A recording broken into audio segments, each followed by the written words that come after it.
대한예수교장로회 백석대신교단이 이단 사이비 대책 세미나를 열었습니다. 이번 세미나는 변승우 목사 신학의 문제점 지적 등 현명한 이단 대처법을 알리기 위해 마련됐습니다. 예장통합 사회적 경제 네트워크가 마련됐습니다. 교회와 기업 등 공동체의 공익과 가치를 실현해 건전한 경제 생태계 조성에 기여할 것으로 기대됩니다. 난임 정책 전환을 위한 국민 대토론회가 열렸습니다. 난임 문제가 개인의 고통에 끝나지 않고 국가가 함께 해야 한다는 의견이 지지를 얻고 있습니다. 여러분 안녕하십니까? C채널 매거진 굿데이 첫 소식입니다. 네, 대한예수교장로회 백석대신교단이 이단 사이비 대책 세미나를 열었습니다. 최근 한국기독교총연합회에서 이단 해제를 시도해 논란이 되고 있는 변승우 목사가 주장하는 신학의 문제점도 지적됐습니다. 김효정 기자입니다. 변승우 사랑하는 교회 목사의 구원론에 문제가 있다고 김정만 대한예수교장로회 백석대신총회 이단대책위원장이 지적했습니다.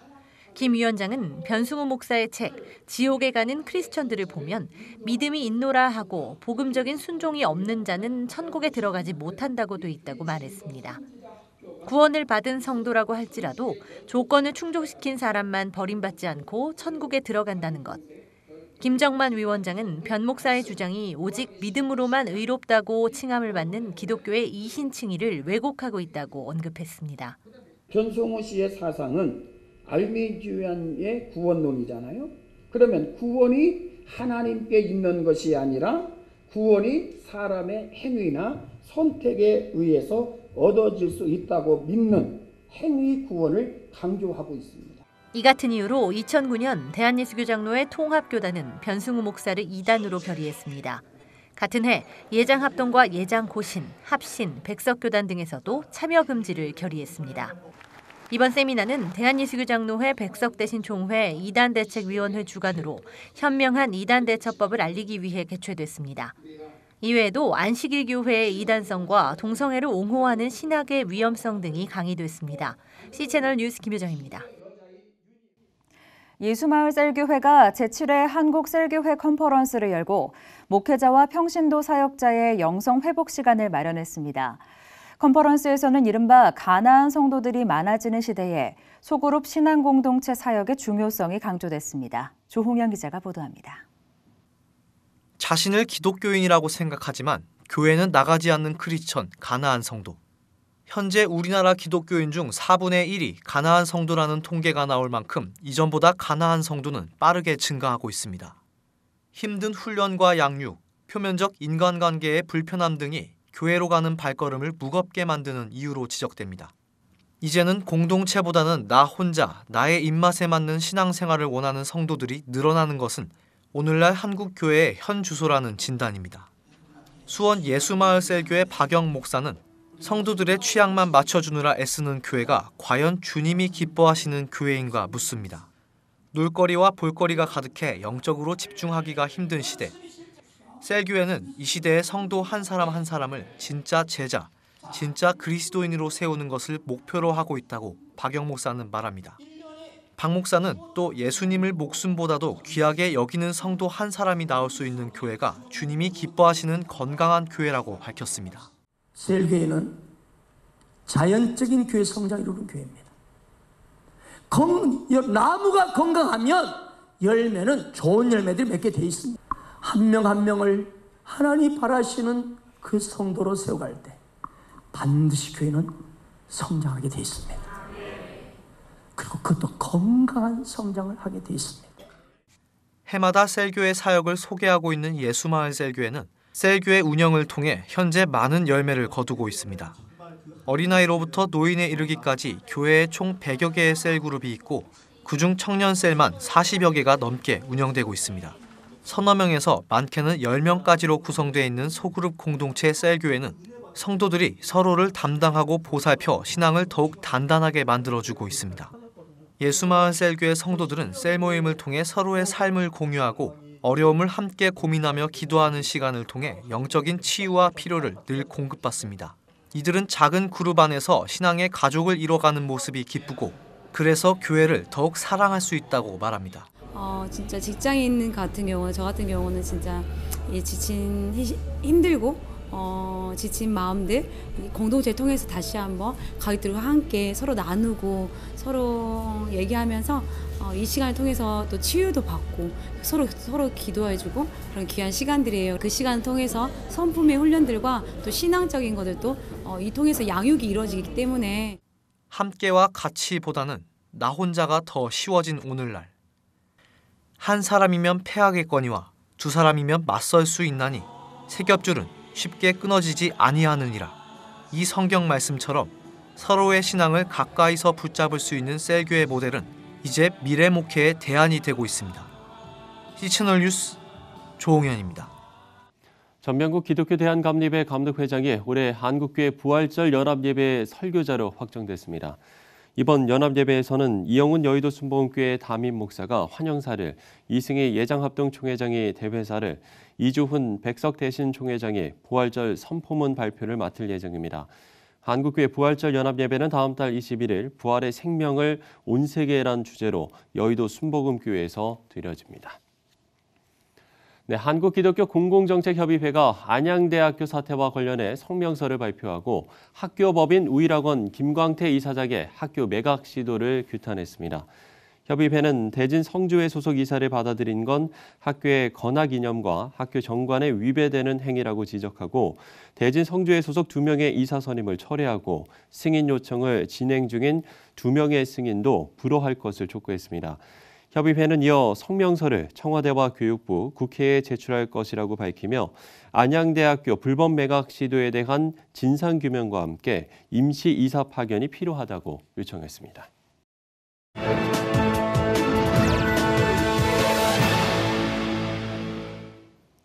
네, 3월 22일은 유엔이 정한 세계 물의 날이었습니다. 여전히 지구촌에는 물 부족으로 고통받고 있는 곳이 많은데요. 네, 지난주 필리핀에서는 급작스럽게 물 공급이 중단되는 사태가 발생해서 어려움을 겪었다고 합니다. 필리핀 현지의 남윤정 선교사 전화 연결해서 관련 소식 알아보도록 하겠습니다. 자, 선교사님, 급작스럽게 단수가 일어났다고 들었는데 어떤 상황이었습니까? 지난 주간에 갑자기 수돗물이 나오지 않았습니다. 정부의 발표도 급작스럽게 나왔기 때문에 대부분의 주민들은 수돗물이 안 나오는지도 모르고 갑자기 단수가 되는 상황을 맞이했습니다. 필리핀 기상청의 발표로는 엘니뇨 현상으로 마닐라의 동쪽 지역의 상수원인 라메사댐의 수량이 부족해서 제한 급수를 한다고 발표했지만 실질적으로는 수백만 명의 사람들이 단수가 되어서 물을 못 구하는 사태가 발생했습니다. 지금은 단수 상황은 아니고 제한 급수를 하고 있습니다. 단수가 되었던 지난 주간에 비해서 한결 나아졌습니다. 네, 이 엘니뇨 영향이 최근 동남아 국가들 사이에서 심하다고 하는데 필리핀도 그 영향으로 보인다고 하셔서 좀 염려가 되는 것 같습니다. 아무래도 물이 부족하면 고통을 받는 사람들이 어려운 이웃들일 텐데 이분들을 위한 도움도 좀 마련되고 있습니까? 만약 단수 기간이 길어지면 학교들도 휴교하고 각종 상점들도 문을 닫아야 할 상황이었습니다.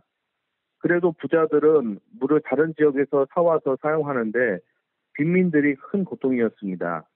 단수 상황은 지나갔다 해도 아직도 제한급수 상황이라서 고통 중에 있습니다. 필리핀의 기상청의 발표로는 약 일주일간 비가 계속적으로 내려야만 댐의 수량이 정상으로 된다고 하는데 그런 비는 우기나 되어야 가능하기 때문에 7월이 되어서야 이 사태가 해소될 것으로 예상하고 있습니다. 네, 당분간은 좀 더 어려움을 겪으실 것 같아서 좀 마음이 아픈데요. 이 선교지에서는 이런 어려움들이 선교사님들의 또 다른 기도 제목이 되곤 하는데 이번에도 그러셨을 것 같습니다. 어떠신가요? 선교사님들의 SNS 단체방에 제가 비가 오길 기도하자고 이미 제안드렸고 많은 선교사님들이 같이 기도하신 줄 압니다. 빈민촌에는 우물이 있으면 좋을 것 같습니다. 물은 인간으로서 최소한의 생활 기반입니다. 빈민촌에서 복음과 말씀 전하는 것에만 집중한 저의 선교 사역도 돌아보게 되었습니다. 한국교회가 이를 위해서 같이 기도해 주시기를 바랍니다. 감사합니다. 네, 우리 삶에서 가장 필요한 게 물인데요. 이번 기회에 좀 어려운 이웃들을 위한 우물 파기 등의 사역도 좀 더 확대되길 기도하겠습니다. 네, 필리핀의 남윤정 선교사와 이야기 나눠봤습니다. 앞서 들으신 대로 이웃들의 필요에 한 발 더 다가설 때 복음의 문도 활짝 열릴 텐데요. 미국의 한 교회가 난민들을 위해서 바로 이런 사역을 이어가고 있다고 합니다. 미국에서 전해온 소식입니다. Good morning. How are you? Zion Lutheran is not your average church. On any given Sunday, they offer services in 4 different languages, and those attending speak over 15 dialects. Asante kwa kuwa kila kitu chochote kitatendeka kulingana na The inspiration that transformed this 150-year-old ministry into a 24/7 mission field came from one simple question. If our church closed, would anyone miss us? There was no consequence. Can you imagine being a pastor of a church that really doesn't have a reason to exist? Cleaning out the gum. In 2010, they prayed about the future of the church. God's answer revealed an unexpected plan. Everybody got their seatbelts on? In Luke 14, we learned that he wanted us to be a place that would bless people who couldn't bless us back. So they took box lunches to a nearby low-income apartment complex, housing refugees from all over the world. They asked each person, "How can we bless you?" We didn't plan anything, we just walked down the street, and everything unfolded because it's just a matter of faithfulness to God. Zion began making weekly visits and also brought refugee children back to the church for tutoring. As word of their work spread, they caught the attention of a group of Burmese Christian refugees. The Mizus had been worshiping in a small apartment and needed a bigger space. When I talked with Pastor John, he was like, everything you want to do, you can do it. This is God's house, not my church or no one's church. This is God's house. Zion welcomed the Mizus in and gave them a service time. Then the church went a step further, sending someone to Burma to bring over a new associate pastor who spoke their own dialect. The first service was very emotional. We can freely worship in our style, in our language, you know. It's very awesome. Now the mission offers Arabic and Swahili services, along with a diverse youth program reaching over 300 students. It's a place where if you're thirsty, you'll get something to drink. If you're hungry, you'll get fed. If you don't have a place, you'll find a place. And if you don't have a family, you'll join ours. These communities not only use the church, they've become an invaluable part of it. When we came here, we didn't have, the language to tell our story. We didn't have, people to help us because we didn't know them. But now we have this community. We have all these people surrounding us. When refugees arrive, no matter their religion or language, Zion helps with tutoring, resettlement assistance, and friendships in their new home. Every day, people bring in donations that fill Zion's main lobby. Refugees from around the community are welcome to come and take whatever they need. When refugees come, there's a limited time when they need the most, and when you can invest in their lives, say, Jesus loves you, like with these Syrians, It's like, no, you matter, and I care about your eternity. Ministering in this way isn't always easy.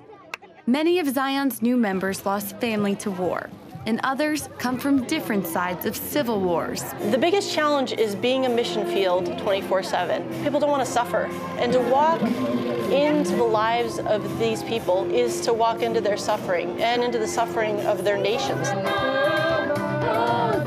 Zion's slogan is where the nations worship. People say coming here feels like a taste of heaven. We may have different accents in singing, we may play instrument different, but God is one.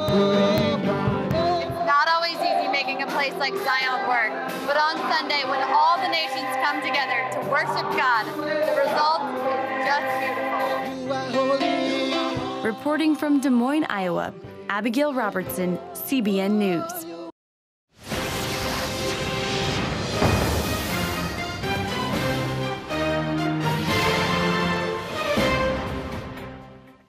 네, 예장 통합총회 산하 사회적 경제 네트워크가 설립됐습니다. 네, 총회 산하 교회와 기관들이 함께하는 사업들을 아우르고 지원하게 될 텐데요.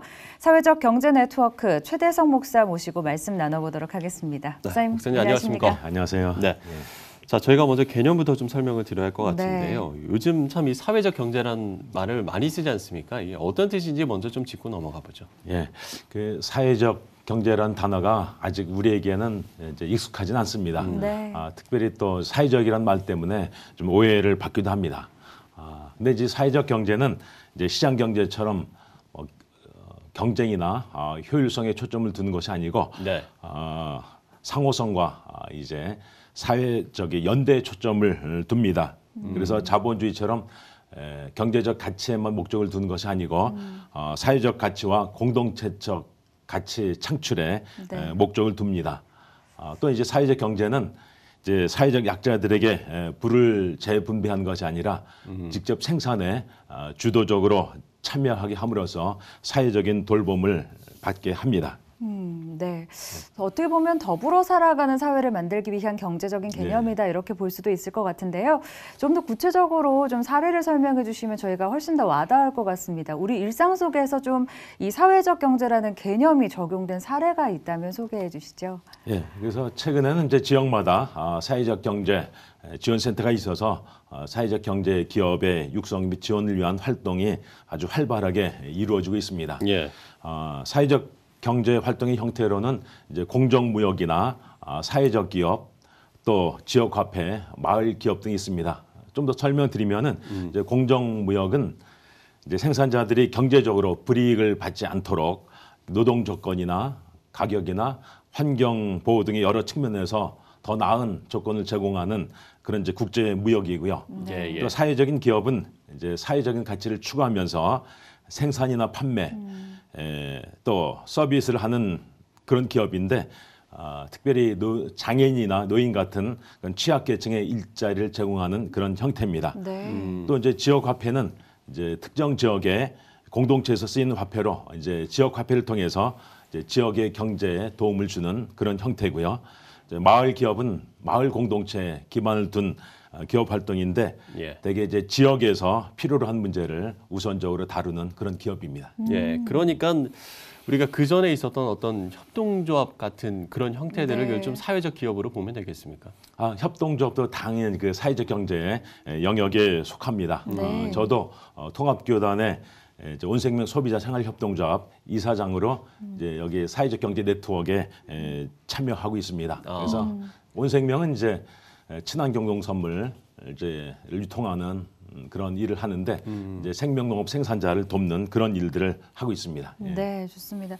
이번에 예장 통합총회 산하의 사회적 경제 네트워크가 설립이 되었어요. 이제 어떤 일들을 하게 되는지 좀 소개를 부탁드립니다. 예, 그래서 저기 원래 최초의 설립은 2017년 12월 31일 이제 예장 통합총회 사회부 산하 기관으로 창립을 했고요. 네.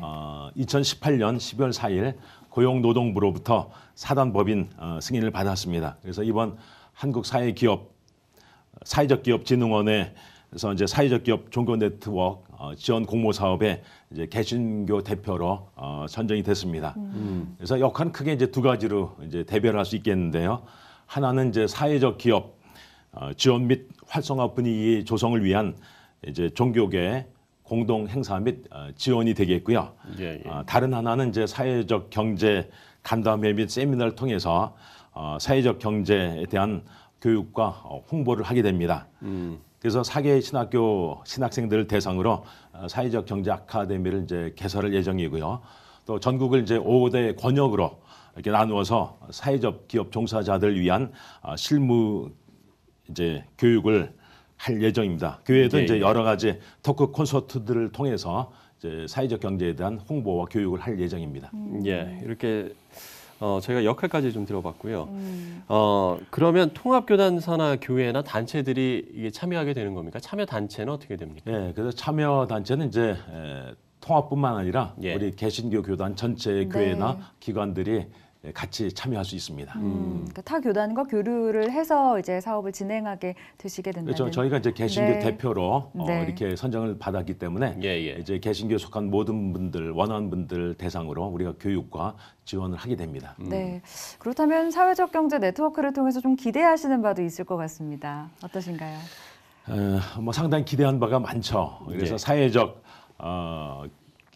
이제 우리가 지금 이제 세계가 신자유주의 경제로 인해서 아주 양극화에 직면해 있고요. 양극화가 점점 이렇게 심화되는 그런 과정 속에 있는데 저희는 이제 사회적 경제가 양극화를 극복하기 위한 대안이라고 생각을 합니다. 왜냐하면 시장 경제에서 장애인과 노인 같은 이제 취약계층들은 사실 존립이 어렵죠. 그래서 이제 이들을 이렇게 주도적으로 경제 활동에 참여하도록 이제 돕는 역할을 하게 되겠고요. 특별히 요즘은 이제 청년들도 취업이 어렵습니다. 그래서 청년들로 하여금 이렇게 이제 도와서 이제 협동조합이나 사회적 기업을 통해서 이제 경제 활동을 하도록 이렇게 돕는 그런 역할을 하기 때문에 이제 좀 더 사회적 경제 역할이 크게 되리라고 생각합니다. 예. 그렇기 때문에 어떤 시장 경제, 우리가 흔히 말하는 시장 경제에서의 성공하고는 좀 이 사업의 성공의 의미가 좀 다를 것 같거든요.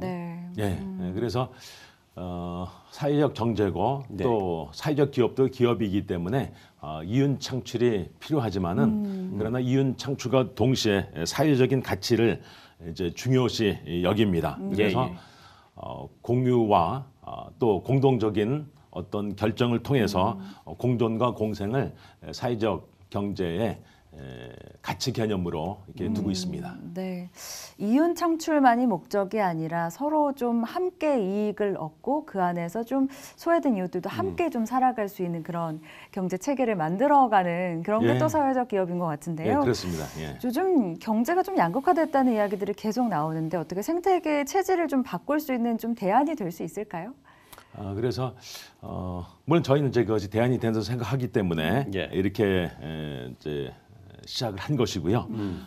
특별히 이제 취약계층은 스스로 서기가 힘듭니다. 그래서 이렇게 도움이 필요한데 그래서 자본주의 경제 체제의 약점을 극복하기 위해서는 이제 사회적 경제 외에는 사실은 대안이 없습니다. 네. 이렇게 사회적 기업이 성공을 하기 위해서 또 목사님 나름대로의 어떤 기도 제목이라든지 좀 교회 내에서 그리고 좀 한국교회에 좀 바라는 점도 좀 있을 것 같거든요. 그래서 한국교회 취약계층에 대한 한국교회의 관심이 지금 적극적으로 요구가 됩니다. 그래서 하나님께서는 이제 고아와 과부를 돌아보라고 하셨는데 사회적 그 약자들을 지칭한 거죠. 여기에 이제 취약계층인 노인들 또 장애자들 들어가고요. 요즘은 이제 청년들까지 취업하지 못한 청년들까지 같이 포함시킬 수 있습니다. 그래서 이제 이런 이제 사회적 기업과 협동조합에 대해서 교회가 관심을 갖고 적극적으로 참여를 해야 되고요. 또 교회는 그렇게 하기에 적합한 여건을 이미 가지고 있습니다. 그래서 청년들 경우에도 이렇게 협동조합을 이렇게 창립하게 하고 이제 그것을 사회적 기업으로 인증받게 해서 시험 문제를 해결해 줄 수가 있습니다. 그럴 때 이제 청년 선교에 큰 기여를 하게 될 것이고요. 또 기도 제목이라고 한다면은 그저 이 사회적 경제 네트워크에 이제 사회적 기업이나 협동조합을 하려는 교회들을 잘 도울 수 있도록 기도해 주길 바라고요. 특별히 이제 대형 교회나 한국교회 기업가들이 그야말로 노블레스 오블리주의 정신으로 나눔의 차원에서 이제 사회적 경제 네트워크에 관심을 가지고 지원해 주시면 좋겠습니다. 네, 좋습니다. 추가로 좀 질문을 드리고 싶은 것이 혹시 이 교회나 어떤 기관에서 사회적 기업을 준비하는 곳이 있다면 좀 소개를 해주시면 좋겠고요. 인큐베이팅 과정은 또 어떻게 되는지 함께 나눠주시면 좋겠습니다. 그래서 인큐베이트 하는 그 과정은 이제 먼저 이렇게 기업을 만들어야죠. 그래서 가장 좋은 것은 이제 먼저 지금 우리는 5명 이상이면 협동조합을 창립할 수 있습니다. 그래서 5명이 먼저 이렇게 협동조합 창립하고 그다음에 이제 사회적 기업이 되려면은 좀 과정이 좀 절차를 거쳐야 됩니다. 그래서 이렇게 좀 이렇게 협동조합을 하면서 어느 정도 실적이 있어야 되고 그다음에 이제 이렇게 관계 기관에 이제 사회적 기업으로 이렇게 청원해서 네. 이제 인증을 받게 되면은 이제 국가로부터 여러 지원을 이제 받을 수 있게 됩니다. 예, 저희가 네. 과정까지 좀 들어봤습니다. 네. 요즘 참 경제 걱정하시는 분들 많을 텐데요. 말씀해주신 이런 노력들이 좀 경제 생태계를 좀 변화시킬 수 있는 그런 바람이 되길 저희가 기대해 보겠습니다. 네. 목사님 오늘 말씀 고맙습니다. 감사합니다. 네, 감사합니다.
네, 저출산을 극복하고자 하는 정부의 의지가 큽니다. 그러나 그 결과는 매우 미미한데요. 저출산 관련 예산이 23조를 넘는다고 하는데 난임 정책에는 1%도 안 되는 187억 원이 지원되면서 이 부분에 대한 이의를 제기하는 사람들이 많습니다. 네, 초저출산 시대를 맞아 지난주 금요일 국회에서는 난임 정책 전환을 위한 국민 대토론회가 열렸는데요. 난임 문제가 개인적인 어려움에서 끝나지 않고 국가적으로 함께 해야 한다는 공감대를 얻고 있습니다. 네, 오늘 하나님의 법, 세상의 법에서는 이와 관련된 이야기 나눠보겠습니다. 이재만 변호사 나왔습니다. 변호사님 안녕하십니까? 안녕하십니까? 안녕하세요. 네, 이 난임 문제 사실은 주변에서도 이 문제로 어려움을 겪고 있는 사람들을 많이 만날 수 있을 정도로 문제가 갈수록 심각해지고 있는데요. 최근에 난임 문제를 해결하기 위한 국민 대토론회가 열렸다고요? 네, 지금 이제 초저출산 시대인데 네. 이 저출산은 이제 지난번에 이제 외국 연구소의 그 연구 결과를 보면 당시 출산율이 1.04였을 때 네. 우리나라 인구 5천만이 300년 후에는 5만 명으로 줄을 것이다. 그리고 이제 세계에 있는 인종 중에서 가장 먼저 이 지구상에서 사라질 그런 최초의 민족이 될 것이다. 이런 아주 충격적인 연구 결과가 있었죠. 네. 그런데 이제 저출산율이 지금은 심화돼서 그 당시에 1.04였는데 지금은 0.98까지 내려왔습니다. 네. 그렇게 300년보다 더 앞당겨질 수도 있죠. 그래서 이제 이 출산율 제고가 아주 상당히 화급한 그런 문제죠. 그래서 이제 지난 22일에 이제 국회에서 난임 정책 전환을 위한 이제 대토론회에서 이제 주로 있었던 이야기는 그동안은 이제 출산율을 높이기 위해서는 이제 육아라든지 보육 여기에 이제 지원을 했죠. 네. 그러면 출산율이 높아질 것이다. 그런데 아이를 낳고 싶어하는 난임 부부에 대해서 직접적으로 지원을 해주면 네. 우선 아이가 출산이 돼야 그다음에 육아 보육 문제가 생기니까 그렇죠. 거기에 지원해 줄 수 있는 것이죠. 그래서 난임 그 부부에 대한 그 지원을 하기 위해서 그 토론회를 열었는데 예, 예. 거기에 보니까 예산이 상당히 그 난임 부부의 지원 예산이 적어요. 네. 그래서 전체적으로 보면 저출산 예산이 이제 23조 4천억인데 네. 난임 지원 예산은 187억 원밖에 안 되니까 네. 이게 너무 미미하다. 그러니까요. 네, 그래서 왜 이 이렇게 점에 작을까요? 대한 막 여러 가지 얘기들이 있었습니다. 예. 그렇군요. 뭐 변호사님 말씀을 들으니까 우리가 이제 더 이상 이 저출산 문제를 좀 간과해서는 안 될 것 같고요. 네. 그리고 앞서서 뭐 박영명 앵커도 이야기를 했습니다만 그야말로 우리 주변에도 이 난임 때문에 고통을 받는 부부들도 상당히 많지 않습니까? 네. 근데 그동안에는 이게 문제였던 게 이 난임의 어떤 이 문제가 이게 개인의 몫이었던 거죠. 네. 네, 그러니까 결국은 이제 난임 문제에 대해서는 이제 전부 개인의 몫이었기 때문에 네. 국가에서 지원해야 되는데 국가의 지원은 미미하죠. 네. 그러다 보니까 이제 뭐 이 난임 부부가 이제 시험관 시술을 하려면 정신적으로나 또는 육체적으로도 상당히 고통이 심한데 네. 경제적 부담까지도 그렇죠. 개인이 다 부담하게 있었죠. 그래서 이제 국가적 지원이 그동안 있었는데 그 국가적 지원이라는 게 보험으로 10회까지는 이제 네. 도와줬죠. 그리고 나이는 44세까지는 이제 도와줬습니다. 그런데 47세에서도 출산한 경우가 있어요. 시험관 시술로.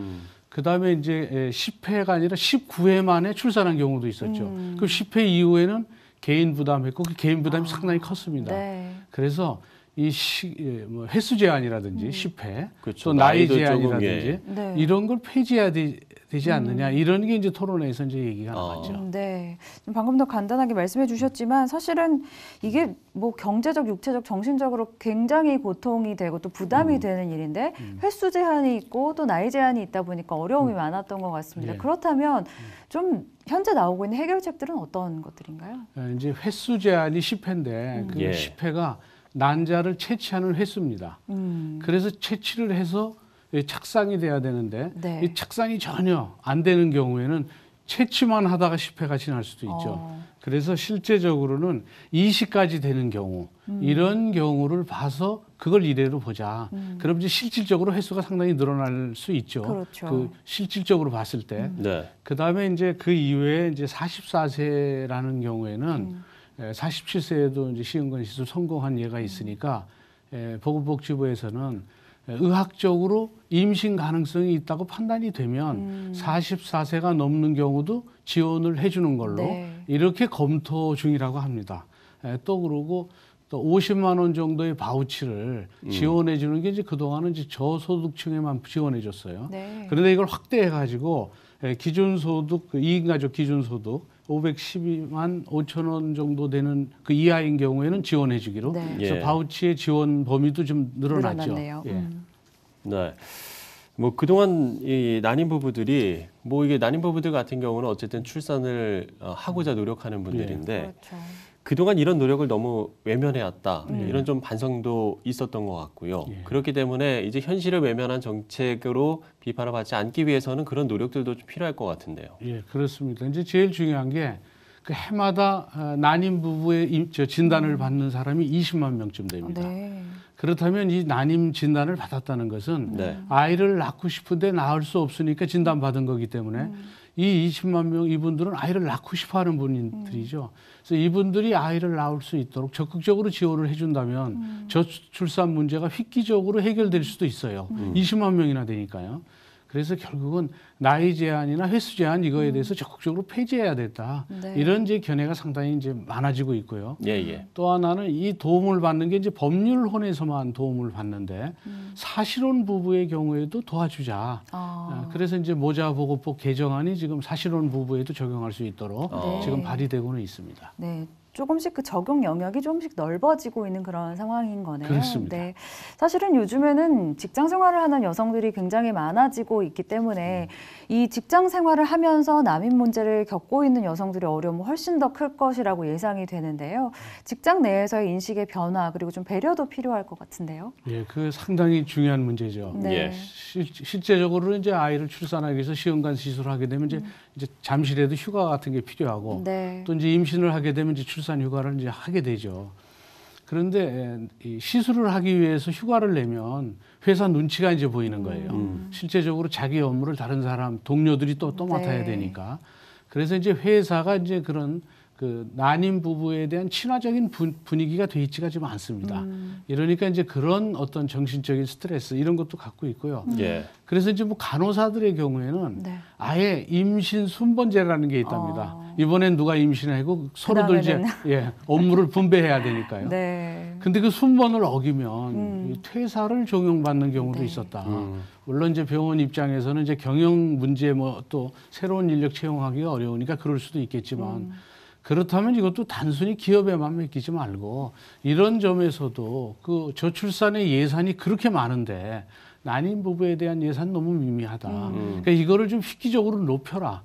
왜냐하면 진단받은 그 난임 부부가 20만 명이나 된다고 하니까 저출산 문제가 국가적 존망에 걸린 일이라는 것을 감안해서 그렇게 예산을 많이 확보했다면 난임 부부에 대한 예산도 늘리자. 그래서 횟수 제한 폐지하고 나이 제한 폐지하고 또 회사에도 그렇게 난임 부부에 대해서 지원을 하면 그러면 회사 분위기를 살리기 위해서 세금으로 인센티브를 주는 그런 방법도 있을 테니까 이런 걸 전부 강구해서 저출산 문제를 반드시 해결하는 그런 국가의 의지가 필요하다는 것이죠. 네. 예. 우리가 저출산 문제에 대해서 조금 더 이걸 크게 생각을 해보면 뭐 출산만이 아니라 양육 과정의 문제들도 사실 저출산을 하게 되는 요인으로 좀 꼽히지 않습니까? 그렇죠. 이런 부분에 대해서도 좀 생각을 해볼 필요성이 있을 것 같거든요. 네, 결국은 이제 총체적으로 이제 입체적인 이제 저출산 대책이죠. 우선 이제 난임 부부에 대해서 우선 아이가 나와야 되니까 출산돼야 되니까 이제 그런 부분의 도움도 있지만 아이를 지금 낳지 않으려고 하는 이유는 교육비가 너무 많이 그렇죠. 들고 또 양육비도 너무 많이 네. 들고 또 하나는 이 육아를 거의 독박 육아라고 그러죠. 지금 이 아내만 이걸 육아를 하고 있어요. 그래서 육아 휴가도 아내만 육아 휴직이라는 게 아내한테만 있는데 외국의 경우에는 육아 휴직을 남편도 많이 받고 있습니다. 그리고 실제적으로 뭐 아빠의 날이라고 그래서 또 육아를 위한 날도 만들어주고 또 일정 우리나라도 이제 제도는 있습니다. 많이 비용을 육아휴직을 하는 경우가 많지는 않죠. 그렇죠. 그러니까 회사에서 남자가 육아휴직을 하는 게 당연시되는 분위기가 되면 여자분들도 육아휴직을 할 수 있고 그렇게 되면 경력 단절이 생겨서 어떤 그런 문제, 경단녀의 그런 고통이 없어지죠. 육아휴직을 하면 그만큼 경력 단절이 되니까 승진이라든지 뭐 이런 문제가 돼서 상당히 이제 유리천장이 더 이제 두터워지는 것이죠. 그렇죠. 그런 문제가 있어서 아이를 안 낳으려고 하고 낳으면 한 명만 낳으려고 하고 그러니까 결국 저출산 문제는 난임 이런 지원 외에 교육비라든지 육아라든지 또 아이를 낳아도 경제적 부담 없이 아이를 잘 키울 수 있다. 이런 분위기가 된다면 출산을 더 할 수도 있죠. 그렇죠. 그래서 회사도 정말 여성 친화적인 이런 회사 분위기를 만들 수 있도록 국가가 지원해서 일정 규모의 회사에는 타가서 뭐 유치원이라든지 이런 걸 만들어서 무료로 결국 거기를 활용할 수 있게 한다든지 또는 근무할 때도 출근을 아예 늦게 아이를 좀 아침에 뭐 학교 보내고 그런 거 다 보이고 준비하고 출근하는 일종의 이제 유연근무제라고 하죠.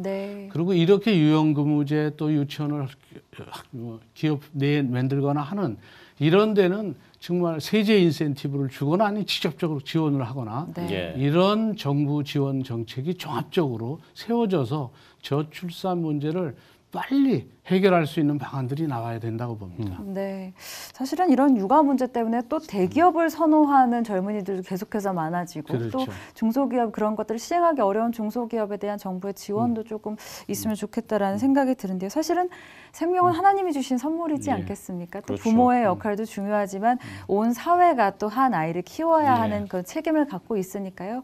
인식의 변화가 좀 전반적으로 필요하다라는 생각이 드네요. 네, 실제적으로 그 말씀처럼 아이는 부모가 키우는 게 아니고 아이는 사회가 키운다. 이런 인식이 있어야 결국 저출산 문제가 이제 해결되겠죠. 그래서 이제 시편 127편 3절에 자식은 주님께서 주신 선물이요 태안에 들어있는 열매는 주님이 주신 상급이라 이런 말씀처럼 우리가 먼저 출산을 기뻐하고 또 이게 주님이 주신 상급이다. 이래서 이런 출산의 기쁨이 본인뿐 아니라 가정뿐 아니라 사회, 국가의 기쁨이 되도록 이런 제도적 뒷받침이 아주 필요하고 또 이 생명과 저출산 문제를 꼭 경제적으로만 접근하지 말고 생명과 가정을 지키는 일을 이 사명으로 여기는 그런 마음이 필요하다고 봅니다. 경제적으로만 접근하지 말고 사명으로 여겨야 된다. 저희도 그런 말씀을 좀 기억해야 될 것 같습니다. 네, 변호사님 오늘 말씀 고맙습니다. 네, 감사합니다. 감사합니다.